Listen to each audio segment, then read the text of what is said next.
The Balkan Peninsula is named after a mountain range in Bulgaria. It was once thought these mountains crossed the entire region. Now we know that this is just one of many small mountain ranges in southeastern Europe, but the name remained.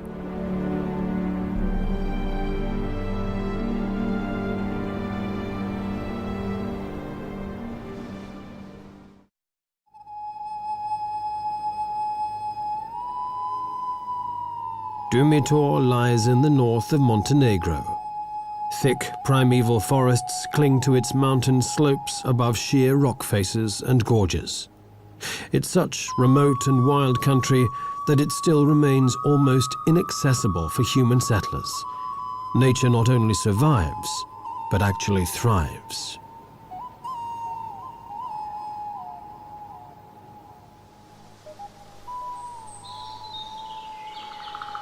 This is a truly ancient forest. These 50-meter-high black pines have stood for half a millennium and are the last of their kind in Europe.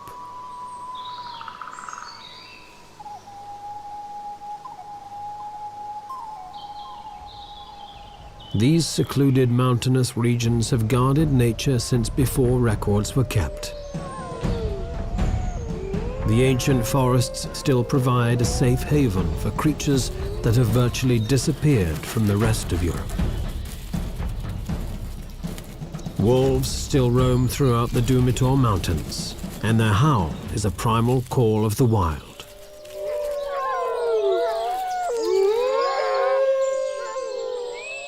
A pair of honey buzzards nest above them. Usually they feed upon the larvae in wasps' nests, but when the chance comes, they'll take other small prey too, like this frog. Next to the buzzards, a black woodpecker has hollowed out its nest. The honey buzzards have only hatched a single chick, but it's rapacious. But the woodpeckers have a far noisier and larger family to feed.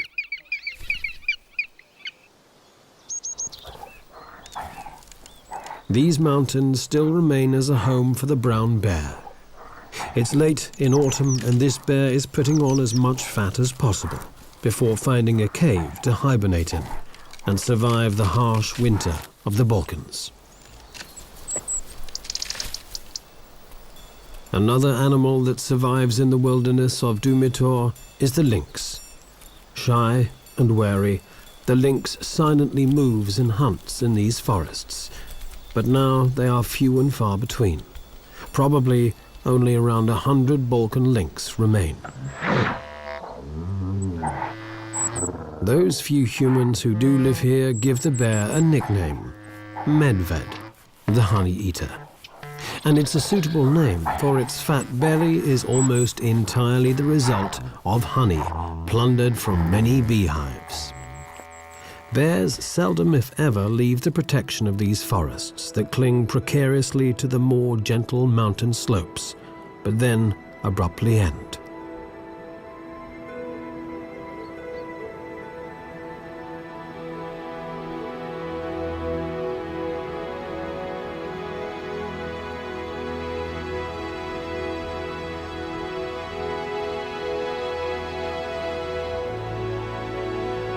The gorges and chasms that cut into the Dumitor Mountains are the deepest in the Balkans. There are no natural access routes down into them, even for bears. These deep gorges remain pristine.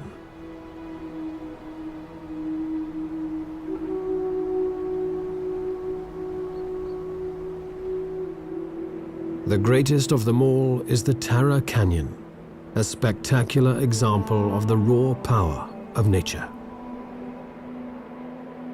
At 1,300 meters deep and 78 kilometers long, the Tara Canyon is the deepest and longest in the whole of Europe. Because the flowing water is turquoise blue and crystal clear like teardrops, local people have named this Europe's Tear.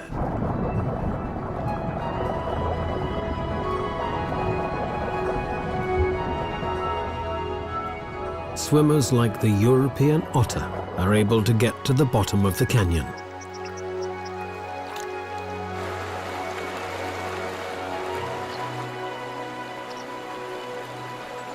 If Europe's tear does bring one to the eye, it's a tear of joy.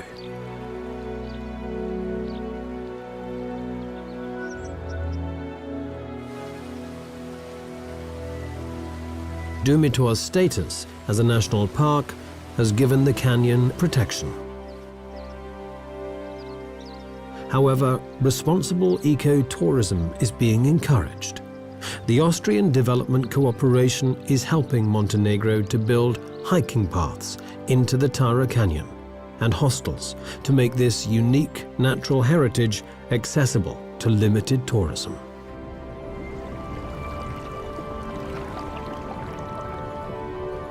Once in the water, the European otter is in its element. With a streamlined body, the otter swims effortlessly through the river while it hunts its prey, often river trout.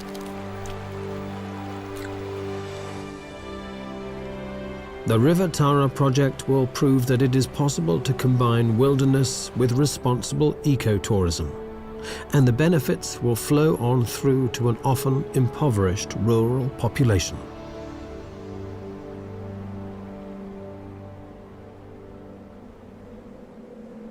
Over 1,000 meters above the Tara Canyon lies an almost barren landscape. This is a desolate plateau, almost the end of the world. Bleak, lonely, and seemingly deserted, but only at first glance.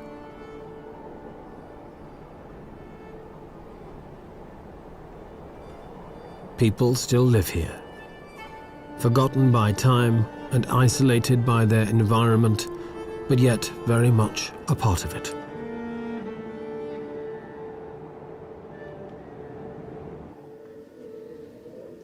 Stana Tserovic is one of the last Virginias, women who remain to do the hard work of the men, who left long ago in search of casual labor.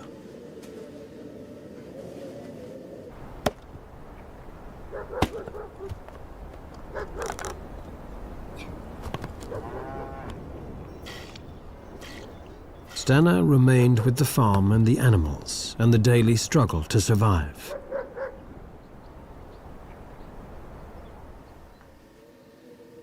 Her weather-beaten face has seen many winters and is deeply creased, almost like the Dumitor Massif itself. One village after another has been abandoned, she complains. The neighbors are moving away. Now the fire is burning in only one of 3 houses.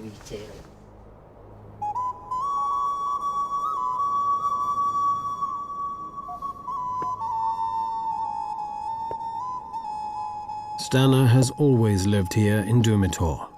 The sparse vegetation can barely feed her 5 cows.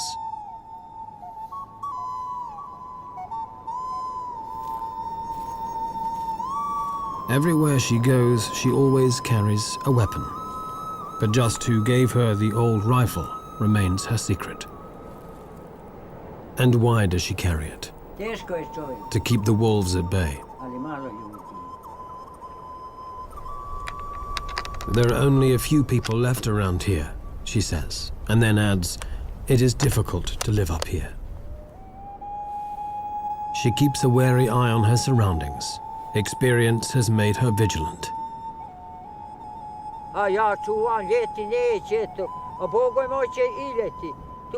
One night, she recalls, with fear creeping into her voice, the cows were on the range by themselves. Suddenly the wolves attacked and killed a calf.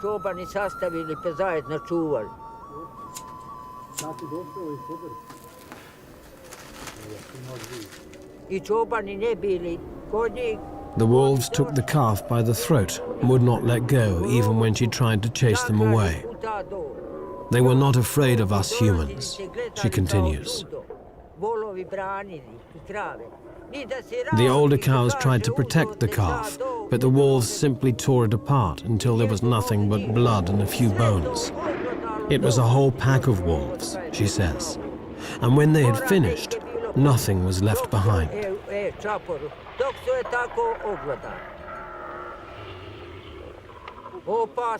Stana is certain that wolves out hunting are dangerous. If they are really hungry, they will even attack human beings, she believes, although she admits that she has yet to see one do so. After all, one hungry man will also attack another. And of one thing she is absolutely convinced: if you run into a wolf in the snow, all on your own, and it is hungry, it will tear you into pieces, just like that.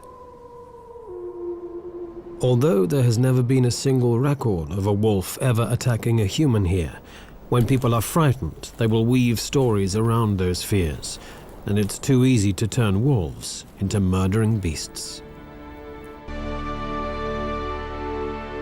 To the north of Dumitor's jagged and solitary peaks lies a different world, near where the Danube and Drava meet. It is the river plain of Kopacki Rit.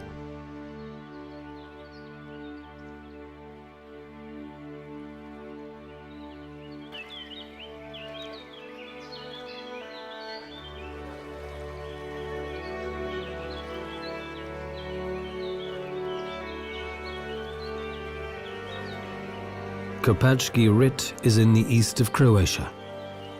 Stretching out across the Pannonian lowlands, this is one of Europe's most extensive and important wetlands.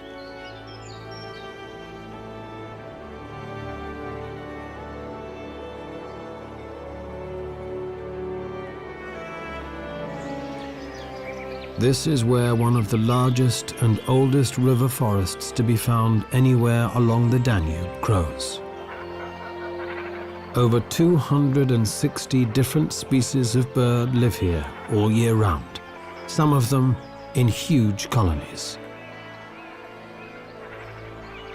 For about 3 months of every year, large parts of the forest are flooded by seasonally rising water. This is a great crested grebe with its recently hatched chick. Life just couldn't get any better.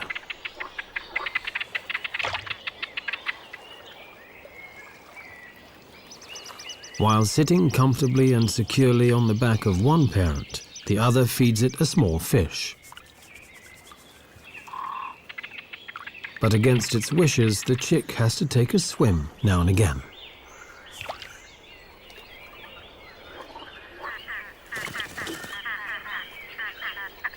Although the chick is able to swim and dive as soon as it hatches, a ride on a parent's back is always preferred. But when both parents are busy, the chick won't get its own way. Another freshly caught fish keeps it happy for a while. But that's it. Enough swimming for one day.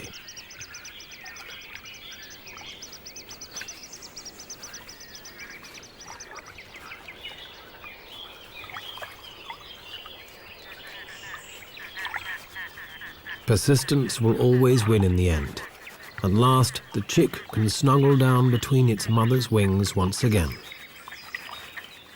For the moment, Kopacki Rit seems like paradise. But danger still lurks, though. For once, this was a war zone. During the Croatian War in 1991, the front line went straight through this area. Large tracts of the wetlands were mined. Most of the mines have now been cleared, but some were never found, and they can be moved by the floodwaters from place to place. A zone declared safe today could be... It's a paradox of war. Keep people out, and nature returns. The Kopacki Rit forests were once a hunting ground for the Habsburgs, and then later for high-ranking Yugoslav politicians. Since the mines were laid, the hunters have stayed out.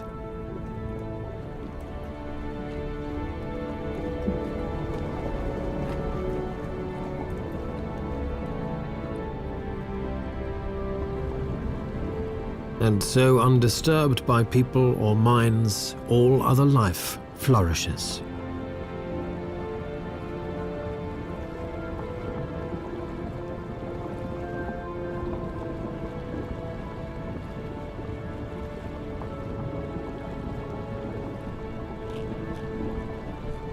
There are over 40 species of fish in these wetlands, and their abundance helps maintain the densest population of white-tailed eagles anywhere in the Balkans.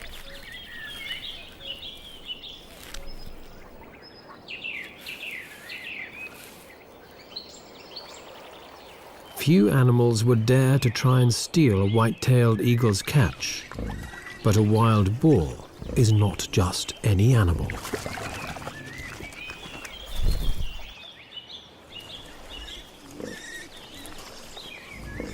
If anyone is brave enough or foolish enough to wander into Kopachki despite the risk of the mines, they'd be wise to follow the boars. With a sense of smell so well developed that a boar can find even the smallest of buried truffles, strange-smelling mines are no problem to avoid. And in fact, the trails and clearings used by the wild boars are reliably mine-free.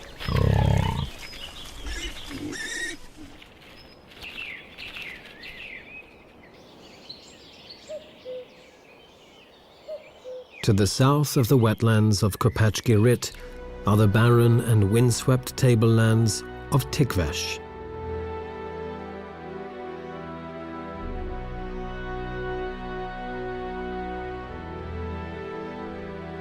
This is Macedonia, and Tikvesh is now the Balkans' last stronghold for vultures.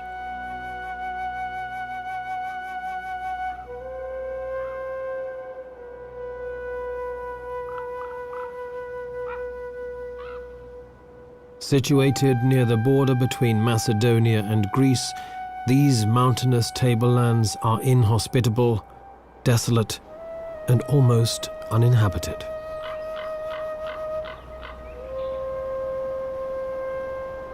Clouds move ominously across a landscape stretching to infinity, where the boundary between sky and earth becomes blurred.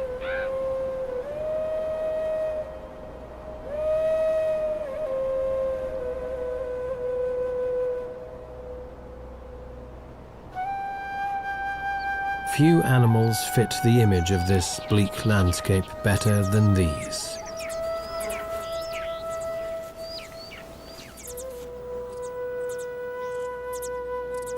Griffon vultures in particular like to live in these rocky mountains, where the thermal updrafts can carry them up high with little effort.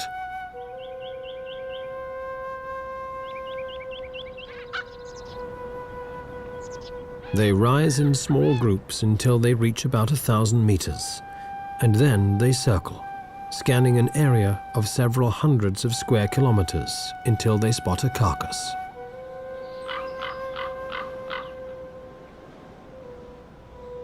Griffon vultures normally live in large breeding colonies, building their nests on steep rock faces. These vultures were once widespread throughout the Balkans, but in the last 100 years they've been reduced to only a few breeding pairs. Toxic baits have helped to decimate them, but they've been hit even harder by the gradual disappearance of livestock. The vultures are carrion eaters, and each bird needs around half a kilo of meat each day. But now there are fewer carcasses of sheep, goats and cows, which they can rely on. And to make matters even worse, there is competition. Even when in flight, vultures are constantly harassed by ravens. Intelligent birds, they learnt long ago that where vultures settle, there is also something in it for them. The vultures have spotted a dead cow, but a gang of ravens is already there. As soon as the vultures try to get to work on the carcass, the ravens start pulling at their tails. Bad table manners it may be, but an effective strategy to distract the vultures.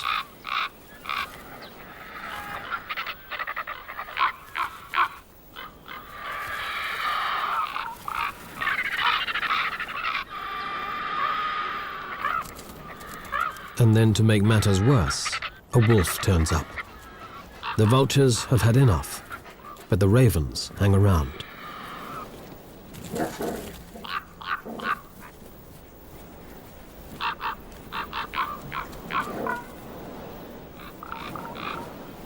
And even the wolf has trouble getting rid of them.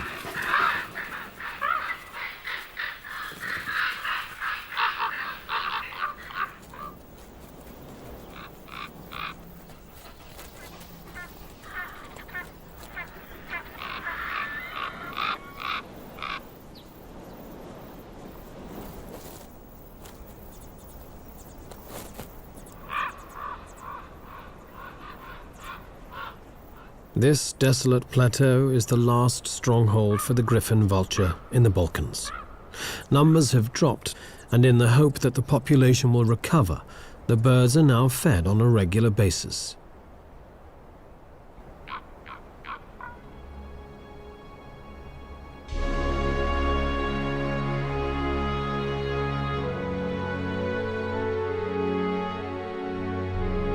This is Skardarsko Jezero, or Skadar Lake.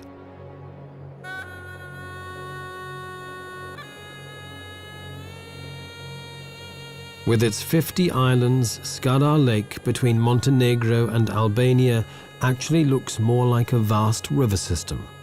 But it's the largest lake in the Balkans, almost 50 kilometers long and up to 15 wide.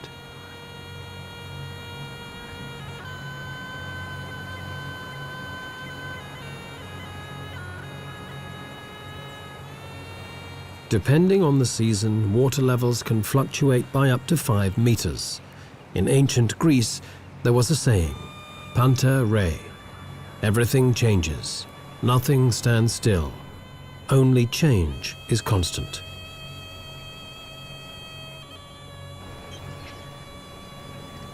Ruins of monasteries and fortresses stand on many of the islands, a reminder of the lake's strategic importance during the conflict with the Ottoman Empire. Some of the islands are actually just hills, but only connected to the mainland during a very dry summer. In the lake's northwest, on one of these hills, stands the fortified monastery of Kom, built in the 15th century. A monk of the Orthodox Church lives here alone, giving up his days to his faith and his belief in a better world through prayer.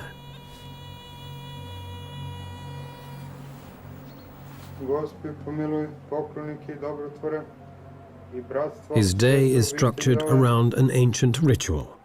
The liturgies of the hours, 8 of them every day.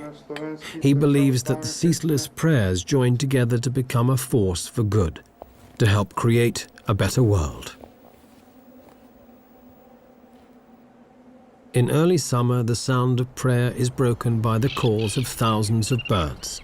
Skadar Lake is one of the most important resting and breeding grounds for migratory birds in Europe.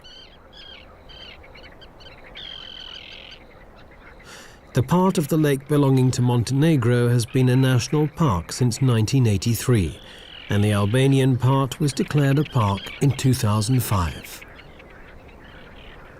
At this time of the year, water plants are spreading out their leaves, and dense reed beds are growing around the shores. The floating carpet of water lilies makes this a safe breeding ground for terns. Huge colonies build their nests, always to a cacophony of ceaseless screaming. Frogs are breeding too, and they join in the chorus. These floating islands are a sanctuary against predators, but it can be confusing. Not every tern finds its way back to its own nest straight away.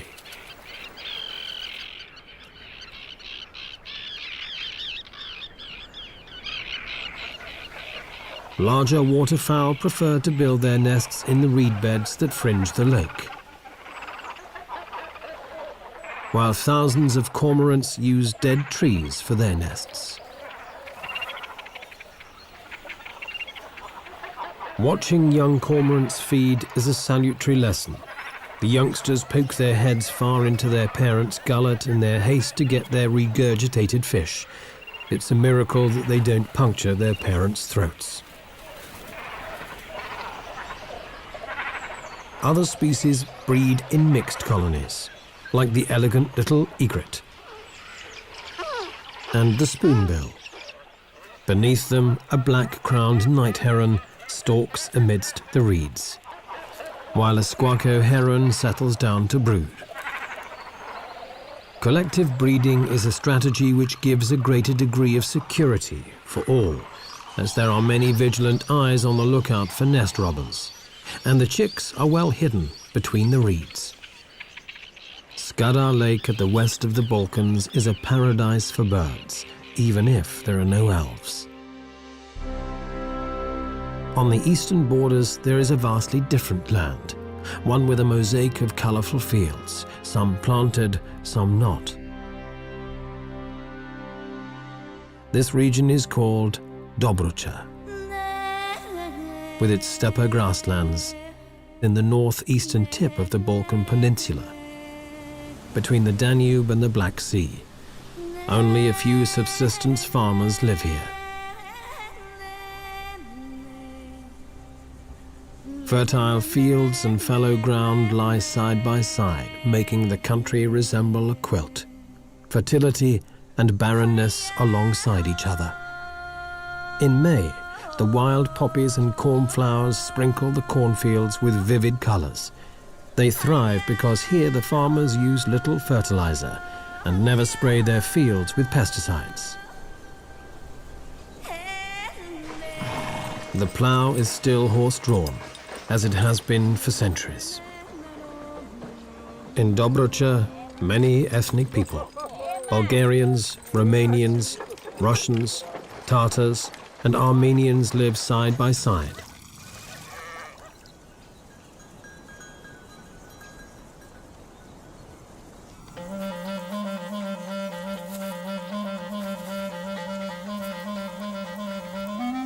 The grasses have been grazed down by sheep, making this an ideal habitat for specialized steppe dwellers, like European ground squirrels. In daylight, these small rodents leave their tunnel systems to come to the surface and search for roots, tubers, and insects. Dokalu are some, and for sonaris, so the trees of Bruja are here. With the dokalu and the ground squirrel are well camouflaged, as they may still are also impossible to spot a grass. The European bee-eater is the exact opposite.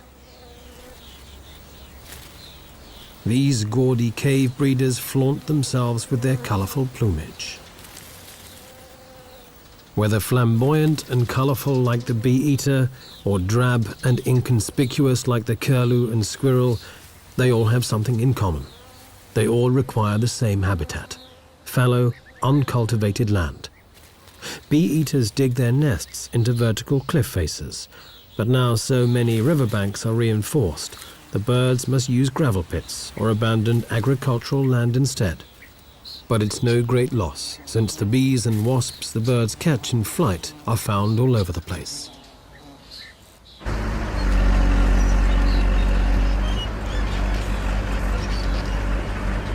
This old quarry in Dobrucha will be shutting soon. But even while the dredgers are still at work, the birds take full advantage of the site.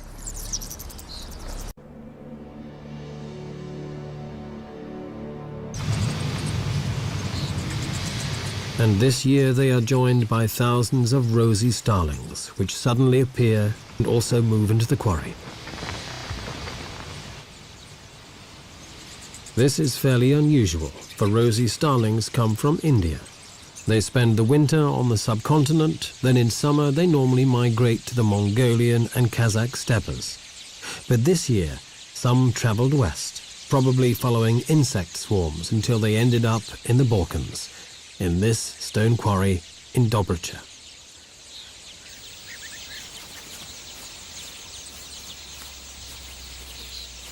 These birds need rock faces to nest and breed, so despite the heavy machinery, this quarry is an ideal choice. Rosy starlings have a short breeding season, and they'll be gone by August. No one knows if they'll return next year. But certainly this year they add another interesting hue to Dobric's rich palette of colours. From the colourful mosaic of Dobric's fields to the spreading water of the Delta Dunari, to the sea of mosquitoes. The Danube flows into the Black Sea and its delta stretches across Romania and the Ukraine. It's the world's largest reed habitat.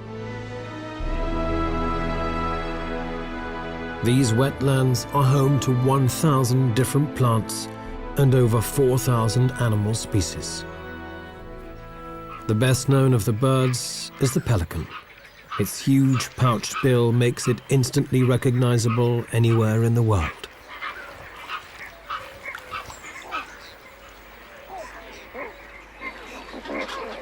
Hidden amidst this maze of water channels with their forests and reed beds are enormous breeding colonies of pelicans, some containing hundreds of pairs. 2 pelican species are found in the delta, the Dalmatian pelican and these white pelicans. Every summer, 4,000 breeding pairs fly north from Africa to this delta region.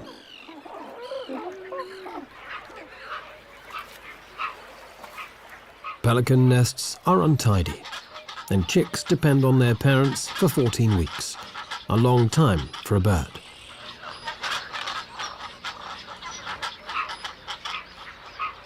These nesting colonies in the center of the delta are virtually inaccessible and strictly protected. During the breeding season, nobody is allowed to come anywhere near what is the largest pelican colony outside Africa. But no human law could protect the pelicans more effectively than mosquitoes. Everything in nature has a reason, and the mosquitoes are a key element in the delta's ecosystem. They are the base of the food chain. Everything ultimately depends on them.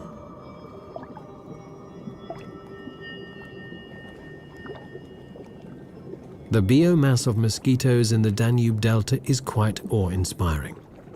It's greater than that of all the other animals put together. It's the very foundation on which all other life in the Delta is built.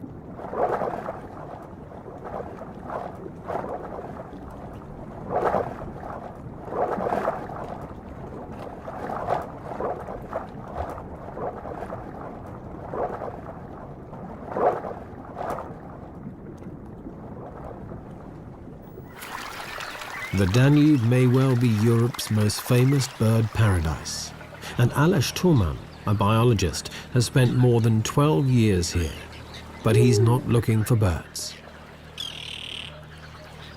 He's been up and down the river system countless times in pursuit of a ghost, an animal rarer than almost any other in this huge waterlogged wilderness.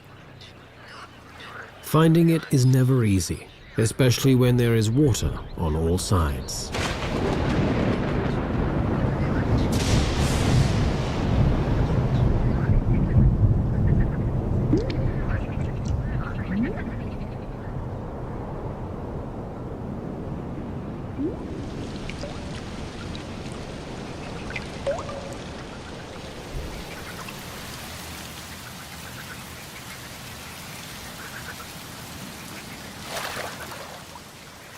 Aleš Toman is searching for the European mink, a shy and cryptic animal belonging to the marten family. The species was pushed to the edge of extinction when some of the larger and imported American minks escaped from fur farms and established wild populations. The native European minks were outcompeted, and the Danube Delta may well be their last refuge. In the summer months, when there is no shortage of food, the European minks occasionally venture out, but then only at night.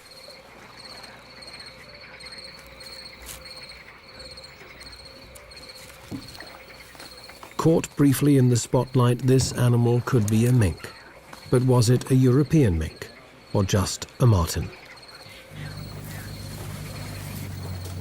Before Aleš can find out, the animal has vanished into the night.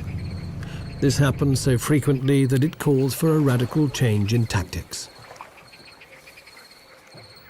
To study the delta's mink population, Alish must first catch some, but this is almost impossible, at least in summer.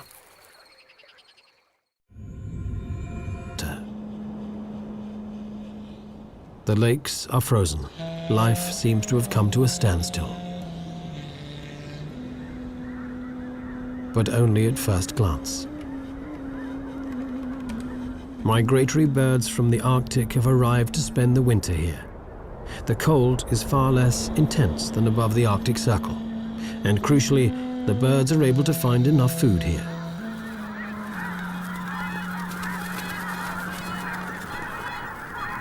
Whooper swans from northern Europe flock together in huge numbers.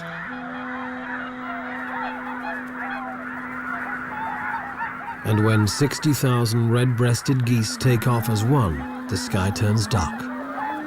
Almost the entire world's population of red-breasted geese migrate every year from Siberia to here.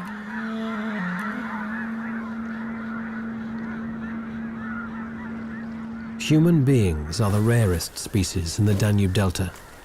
This is the least densely populated region in Europe. Tourists only come in spring and summer, and UNESCO has declared the entire area a biosphere reserve. For the few permanent human residents, winter is harvest time. Fish and reeds earn them a modest income.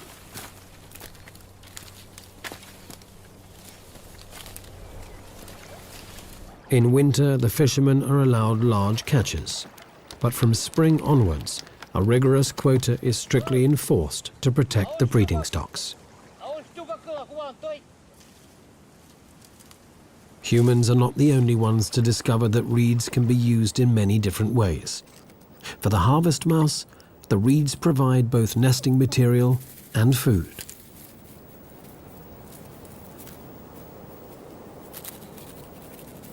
These tiny rodents are about 5 centimeters long and barely weigh 10 grams.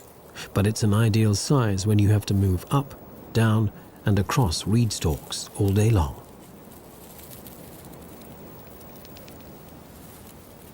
Their tail is longer than their body, but it needs to be. As the mice move back and forth across the shaky and unstable stalks, they often need a safety rope. Sometimes the mouse even grabs the stalk with its tail and hangs head first.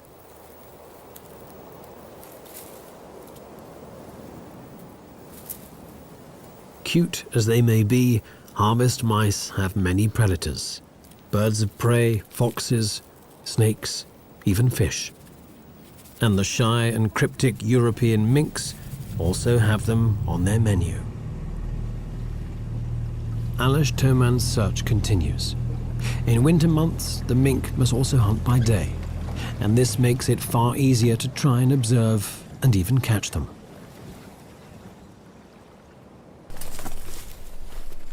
The biologists have changed their tactics. They now set live traps which won't harm the animals when caught. Every day the men put out about 50, leave them overnight, then check them the next morning.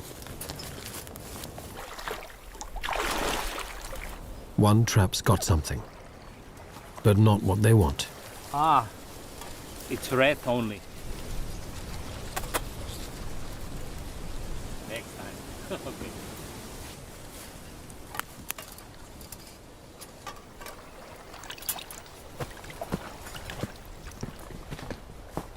The men proceed to the next trap. Will they be any luckier?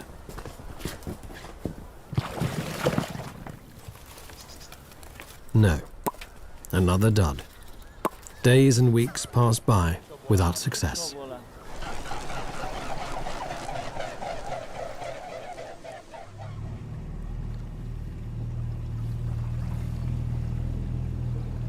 Another day, another try. Not many traps left to check now. Hopefully, no more rats.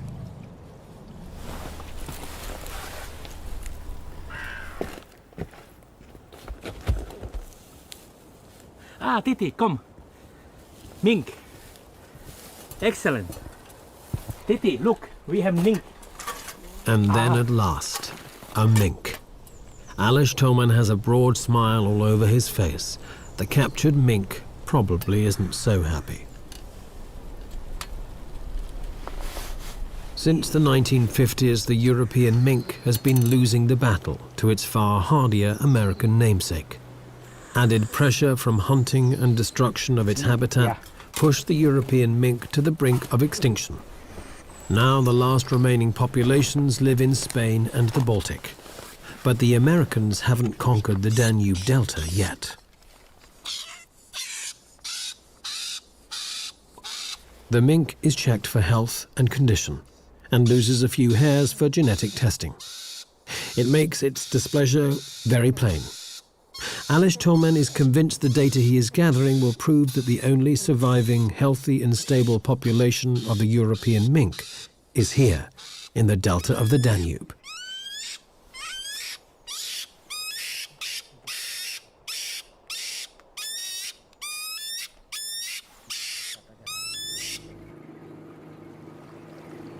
All in all, it was a good day. Alish found minks in another 3 traps. The sun is already low when the 2 researchers start heading for home. But the day is not quite finished yet. The delta turns on an amazing natural display. Millions of European starlings gather in huge flocks, forming ever-changing patterns in the evening sky.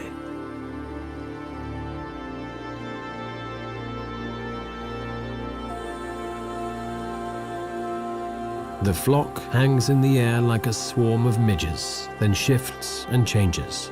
For the birds, it's time to find a roosting site for the long, cold night.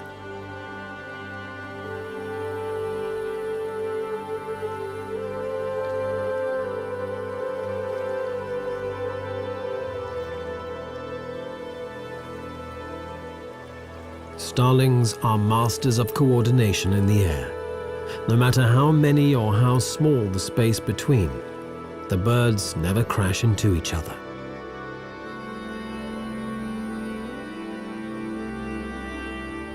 One minute they look like smoke, then without any effort they change into some pulsating superorganism, as if from another world.